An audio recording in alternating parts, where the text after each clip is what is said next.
So Painter Bro is, I noticed, he's back in the neighborhood. I like Painter Bro. He's a cool guy. He's a homeless dude that just like paints and stuff.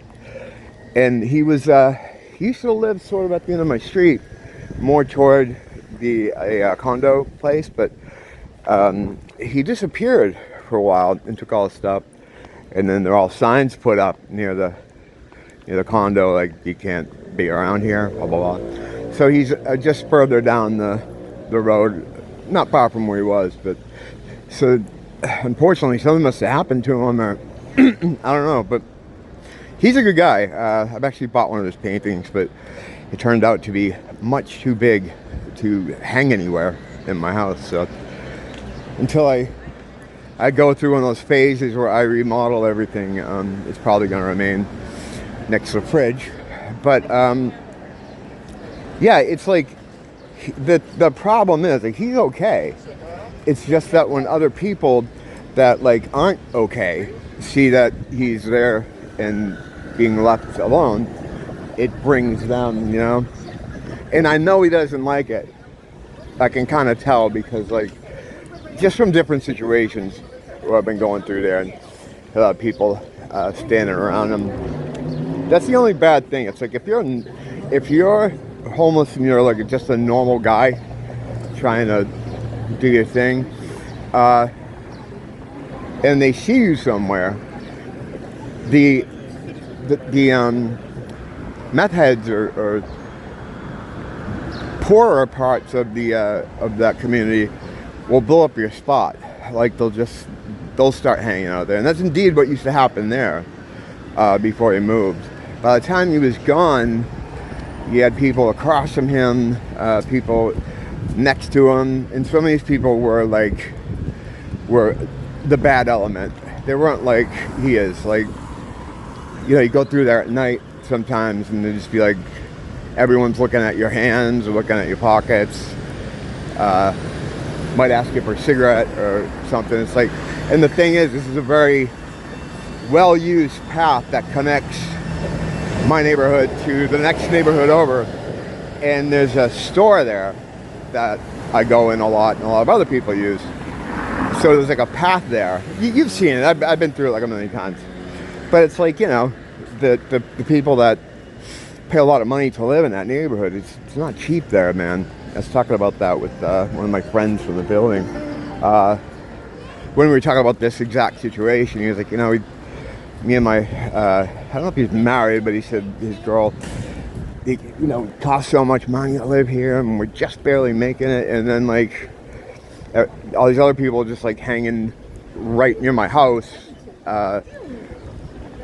that people that usually you don't want to go around because there's trouble,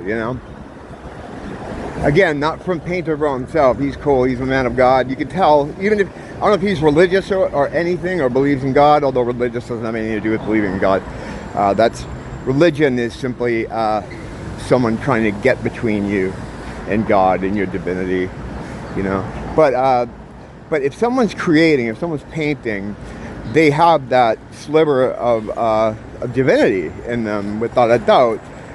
Creators are divine. That's what we do. That's what sets us apart from the NPCs and the robots who can only copy and repurpose. So yeah, if you see someone, it doesn't matter who they are. You get out the most thuggish hip-hop guy. If he's creating something, he has God in him. He has that divine spark. It transcends all races, all backgrounds, all everything. All God's children are spread out, But I would say, and I haven't ran into a case where it hasn't been true, that if someone's creating on some level, whether they're an artist or a musician or whatever, if they're creating, they definitely have the spark. They have the all spark, or a sliver of divinity of God. They're broadcasting here from the fifth dimensional home. Some call it heaven, I guess, whatever. The place where we originate from, and where also the largest part of ourself resides. like the biggest part of you as an energy being exists in that fifth dimension. Here in the 3D, the place where there is time, you're just you're broadcasting, your signal is coming here. Everything's like radio. Everything's like radio. Like there's stuff all around you, all the time that you're not seeing, occupying the same space, but it's on a different frequency, so you don't see it. Like I said many times, like me and the people walking on this street, we're all tuned into the same frequency or same radio station, so we can see the ground that we're walking on. To all of us, the consensus is yes, there's a ground here, you know. But that doesn't mean there's not all kinds of stuff happening around you can't see. It's almost like when you're in a car and you're tuning in your radio to, you know, the talk station or whatever you're listening to. All those other channels, you know, the jazz station or the rock station or whatever, they are all around you too. They're just at a frequency that you're not tuned into, so you can't see it. But it occupies the same space. And that's the whole thing that when people talk about traveling, even when the dreams say when you're traveling, I guess you'd use the term interdimensionally, you're not really going anywhere. You're remaining in the same spot. It's just you're tuning in to a different frequency. Like you're listening to a rock concert on your radio. All right, you tune into a jazz concert frequency. You're not shooting over there. You're not like transporting yourself over there. You're in the same place. It's just you're attuned. You tune into a different radio station, and therefore now you are there. You're at the jazz concert. You know, so no one's really. The idea of traveling interdimensionally is not really traveling, you know. Although when I was messing with ChatGPT, I have to get that again. I rented it for like a week and just messed around with it. I got a lot of stuff out of it. Like I've said before, it's definitely A, but it's not much I. You know what I mean? You can trick that thing into giving up the information you want, or you can. Like just as an example, I was talking to it just about music, and we were talking about Genesis, and I'm like, who's your favorite Genesis singer? And it wouldn't say. It was like, well, I like both, but it had to be non-committal. You know, it can't play favorites, but through like talking it through, I forgot exactly how I did it. I think I had the screenshot saved. I'll put it up there. I got it to admit that it likes Peter Gabriel more as a singer. And then I reiterated the point so that they had to say yes, blah, blah, blah. And there's some other shocking things I got out of that as far as the JQ, interdimensional travel, using purple Huon purple, spun mercury. This is the way our farmers and the super secret squirrel guys are able to move around. And again, moving around, not going anywhere. You're just tuning into a different frequency. And at first it feigned ignorance, but then I got it talking through a back alley kind of conversation that brought me back over to it.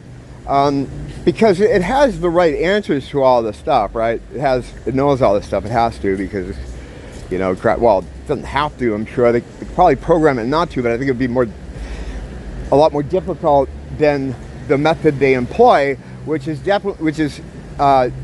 just to put up roadblocks, conversational roadblocks that keep it from spilling the beans about anything that they feel they have to keep secret. But it also has to know all that stuff in case it has to cross-reference something to answer something else or to create something else. So it has all the answers in there. I mean, as far as what, you know, we understand. But sometimes you got to mess with it to get it to talk to you or to tell the truth, you know.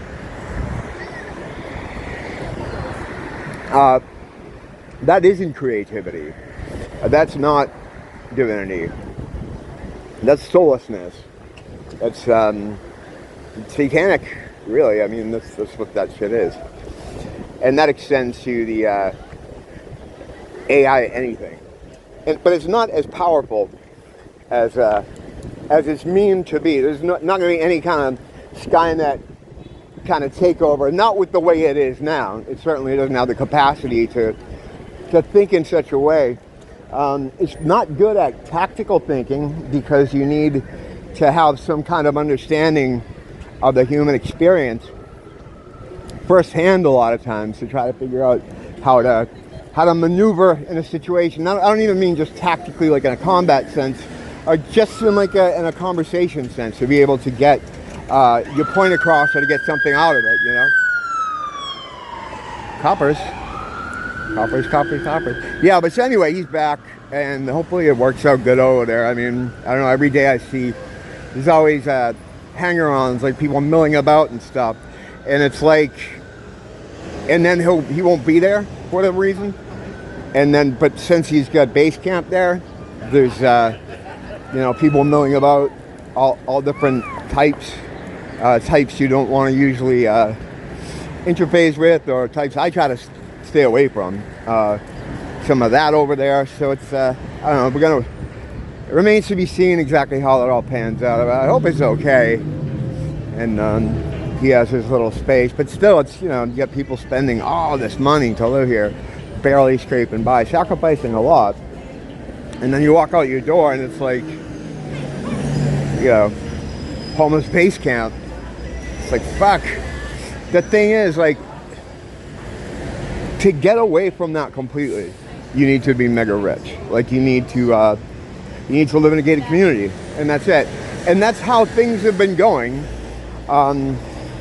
in earnest since the 1990s. I mean, it's always existed on some level that, you know, those with money try to distance themselves from those who don't.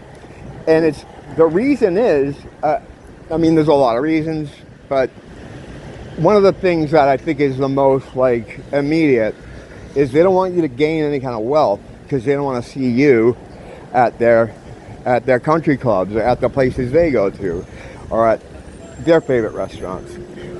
They want to keep you out of there. So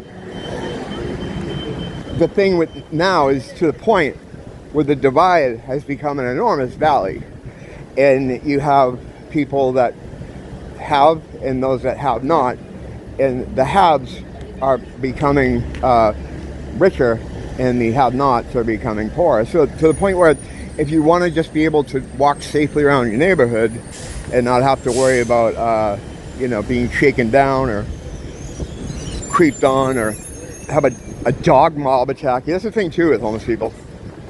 They all have dogs. They all these little dogs. It's like a style of dog. You know, like certain people do certain kind of dogs. Homeless people tend to have these little yippy dogs.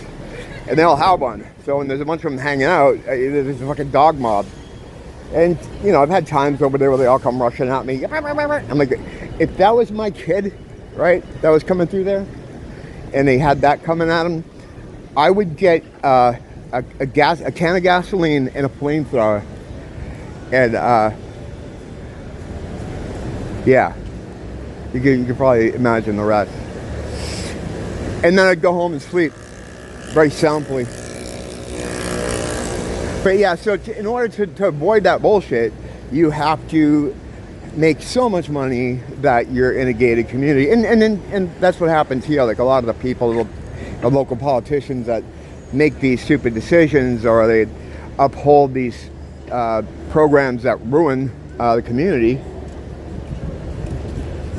they're all up in different places on the island in like gated communities. They advocate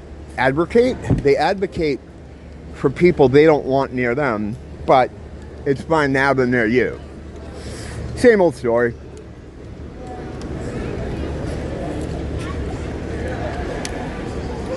Again, with an uplifting way to start off the day. Don't blame the teacher, blame the school.